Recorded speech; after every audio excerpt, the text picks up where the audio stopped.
If you call her unintelligent, you have to Because how she's unintelligent. Okay, I will. Explain it. So Elaborate on it. So I said abolitionist. She said that. Yes, I will. Okay, I didn't ask what you are. I asked how she's unintelligent. I don't give a Tell you. abolitionist. I asked how she's unintelligent. I'm telling you.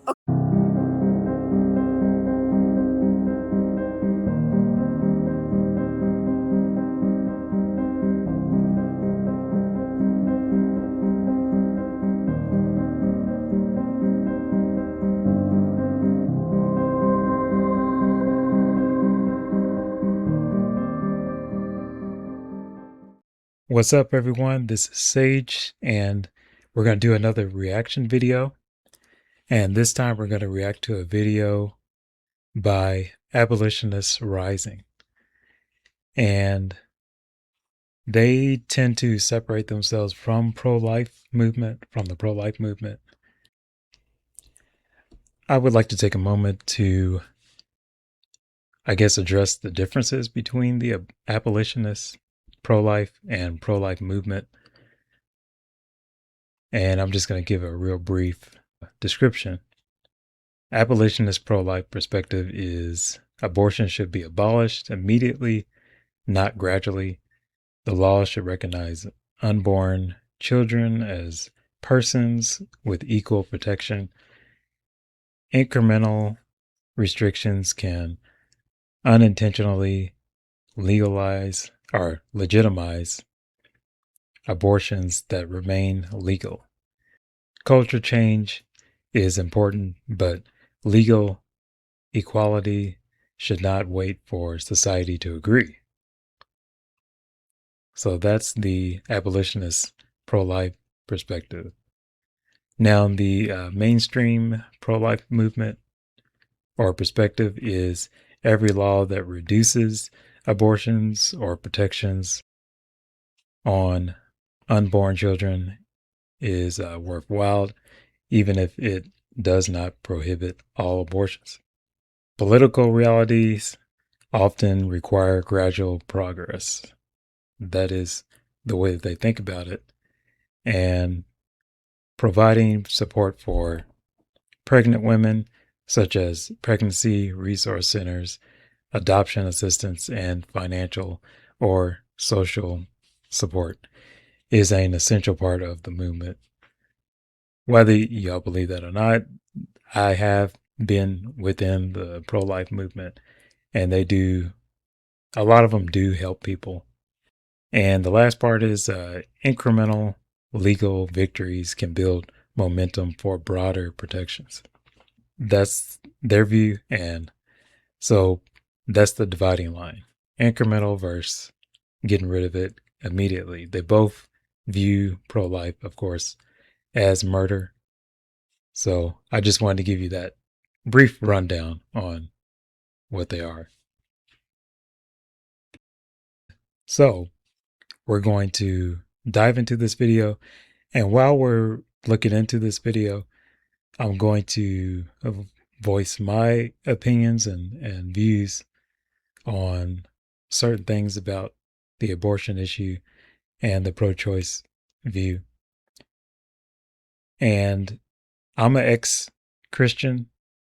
I have deconstructed from the faith, and I am also a ex-street preacher. So I used to do street preaching like them, sometimes holding up signs, sometimes passing out tracts, gospel tracts that have, Bible verses on them and all that stuff. So I have some experience in street witnessing and street preaching, open air preaching. And right now we're going to look at this particular abolitionist and see how he approaches people and the signs he's holding and things like that, and the interactions and his views. We're going to really focus on the views that he espouses and see if they're logical and whatever. So let's dive right into this. And remember to subscribe and like this video if you like this kind of content. Just go ahead and share it with other people, and let's get started. What you doing there, son? I switched your name and badge number. I don't have a badge number. Can I get your name? Russell. Wearing a shirt that says abolition. I'm a public auditor. I'm an auditor. Because I'm for the abolition of human abortion. Shut your fuck up. What? Are you for abolition? I am. What? You think? Abolition of human rights. Yeah, I believe in human equality. That doesn't make sense what she said. And there's going to be people out here who are pro-choice that don't have good arguments. Because, when you're in the public, you're going to run into different people. Some people have better arguments for pro-choice. And in this particular case, they don't have seasoned, like they haven't looked into this very much. Some people are just pro-choice and just pro-choice, and they never argued for their views. So this will kind of be an example of that. But Russell, which is wearing the abolitionist shirt and carrying the sign, he has sharpened his views, and he's used to debate. And he also has, from what I've observed of his videos, really good de-escalating, communicating skills. He knows how to socialize. He has that natural ability, or developed over time. Just like I did when I was street preaching, I would always come in, calm and collect, because I'm confident in what I believe. And I know how to communicate with people and in a respectable way. And Russell, I see a common thread in his videos where I do like his communication style. It sounds very genuine, it seems. And he doesn't go out to win debates. He goes out to start and spark discussion. I'm just trying to be fair here, unbiased. And that's what I used to do. And now I do it as an atheist talking to Christians. I try to have the same posture in communicating with people who disagree with me. So I think some on the atheist side need to also practice this kind of communication where they're calm and collect. And, if you're confident in your arguments, you don't have to call names. You don't have to fight. You don't have to yell at people or do drive-by FUs and all that stuff. I'm not for that. That's not the method that I would use. Now, you have the right to, say whatever you want to say, call them names or whatever, whoever's street preaching. But I wish I was out there to talk to Russell and have a really reasonable and rational communication about the topic. So let's continue. Humans, all humans. Right. Right? So look, this human right here this human being is not treated equally. This is a dolphin. That's not a dolphin fetus. That's Never seen that video? I have, but that's not a dolphin. You have seen that video, okay? So Yeah. you know how stupid you sound, right? No. You don't understand. That video is designed. You don't. You can't even formulate an argument or express yourself without being mean. I really want to, because you guys are wasting your time. With people who don't like reasoning, probably. Oh, I've had But reasoning. if we talk and people watch the video online. To be fair, she is being unreasonable. And she doesn't have to be reasonable. She can say whatever she wants to say, but it doesn't make the pro-choice side look good when pro-life or abolitionists run into people who don't want to reason.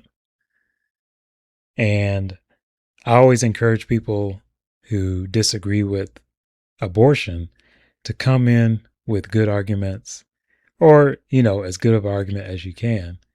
And if you haven't looked into something that they have looked into, just say, well, I disagree with you, but hey, I'll look into it, and then you can just walk away and think about what they said, and then come back with better arguments next time. Let's continue. And they see how repulsive, insane, and unintelligent you are, that you don't even want to. But how is she unintelligent? People will see it. If you call her unintelligent, you have to say Because how she's unintelligent. okay, I will. Explain it. So Elaborate on it. So I said abolitionist. She said that. Yes, I will. Okay, I didn't ask what you are. I asked how she's unintelligent. I don't give a fuck. I if tell you're you. an abolitionist. I asked how she's unintelligent. I'm telling you. Okay, then tell it. So she said, "Are you an abolitionist?" And I said, "Yes, because I'm for abolishing human abortion." And she said, "You can't be that." Unintelligent statement. So that Because an abortion. An abortion. She's thinking in her mind. So I'm like the abolitionist of slavery. So they stood up in a culture. Yes, I am. Yes, because they stood up in a culture and they tried to abolish a prevalent evil. So Russell is very consistent with his reasoning from his view. He believes that every innocent human being deserves life. So this means from the womb. He believes a human being starts when the sperm and the egg come together, and that's a human being. And then from there on has the right to life. So he believes that there's no exception to the rule. The rule is you cannot take out any innocent human being. It's consistent with his views, but it's not consistent with the Bible, because the Bible actually has exceptions. It actually commands armies to go in and dash children against a stone. It also has them ripping babies out of the womb of the mothers, and it does this on different occasions. God commands it. He doesn't just allow it. He actually commands it. It's not something that, this naturally happens as a result of something. This is something that God actually commanded. Russell is actually consistent with what he believes, with his views, but not with the views of the Bible. And another thing is about the slavery thing. The slavery thing, he believes that humans don't have the right to own other humans. So he doesn't believe in dehumanizing people and owning them as property. But the Bible actually allows slavery and actually commands rules around it. Who can own who from this particular group or particular tribe. And depending on where the slave comes from, you treat them this way and you treat the other slaves this way. And you can also pass them on to your children as slaves. He is inconsistent. He's not consistent with the Bible in that regard. This is very controversial, but if you really look into this, look into the Bible, so he's actually going against the Bible, the way that it teaches. His view is that all human beings are valuable, no matter their race. And there's a SLED test. It's called the SLED test. No matter their size, no matter their level of development, no matter where they're located, whether in the womb or outside the womb, or you could say some modern womb, an artificial womb. And no matter their level of dependency, or, their level or their stage, their level of development. So that's the SLED test. And it's very consistent with what he believes, but it's not consistent with the Bible. And that's something to really think about. Let's continue the video. White man to explain my whole. Sounds like you do. Sounds like you do. Ooh, Sounds. I get really. Listen, don't get mad. Listen, don't get mad. Reason. You made the same argument. No, tap me in. You made the same argument that the oppressor makes.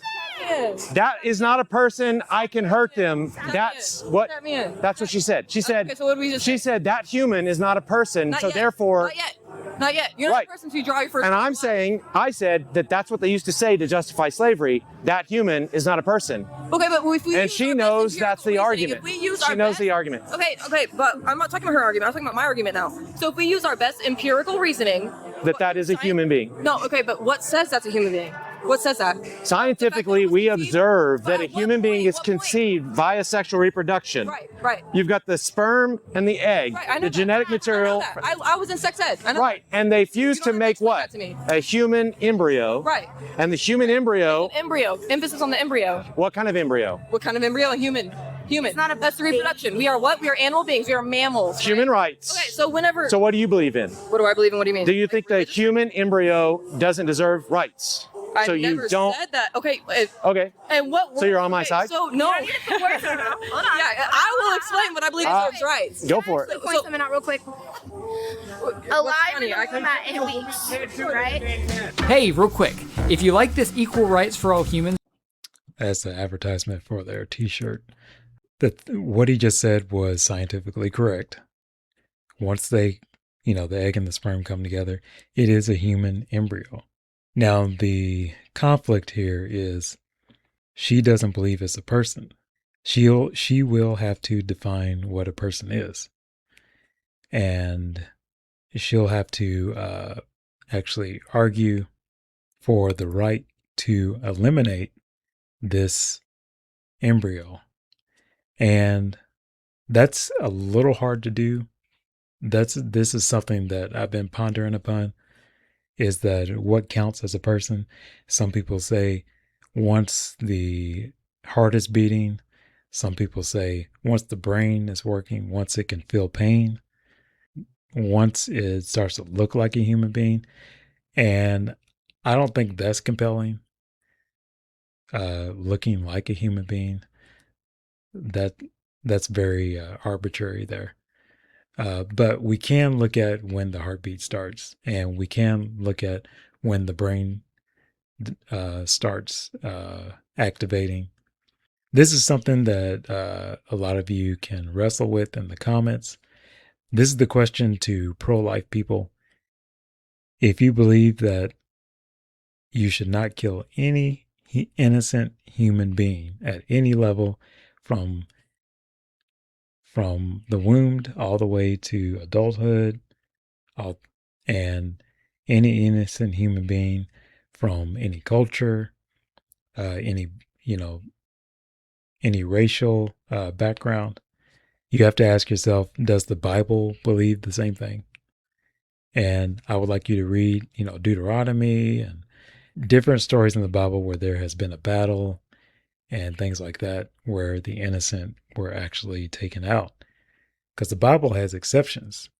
But if you don't believe in exceptions, you really need to rethink whether you believe the Bible or not. Also, the slavery thing, you have to look that up and see where the Bible advocates against slavery in the Old Testament and the New Testament.